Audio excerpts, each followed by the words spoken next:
Trish, and this is Fold of the Week, a show where I share powerful print marketing ideas to help you achieve success on any budget. This week we're playing with scale on a very special crossfold variation called the Star Cross. I've got two samples to compare, so let's take a closer look.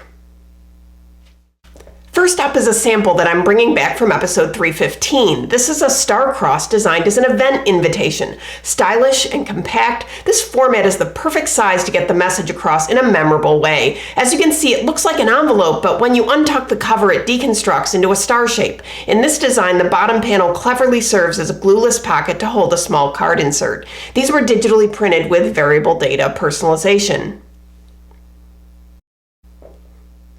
Now let's take a look at one that's much larger. This oversized star cross brochure for Akron public schools has an entirely different presence and personality, even though the paper and the format is the same. I like the color contrast on the cover that highlights the tucked panel, and how they use the center panel on the interior for important statistics, while the shaped panels highlight the school system's 5 points of pride. It just exudes confidence. This piece could also hold a letter or other light inserts if they wanted.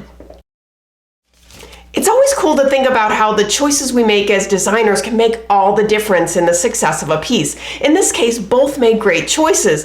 Imagine switching them around. The Gilson invitation done as an oversized piece would have felt like overkill, while the Akron oversized brochure would lose a lot of its impact if it was sized way down. Something to think about. A very special thanks to the creators of the samples featured in this episode for sharing their solutions with us. If you've ever been inspired by something you've seen on the show, please consider folding it forward and sharing your work too. If you're looking for more ideas, downloads, and templates, visit foldfactory.com, and remember, think finishing at the beginning. I'll see you next week. Bye.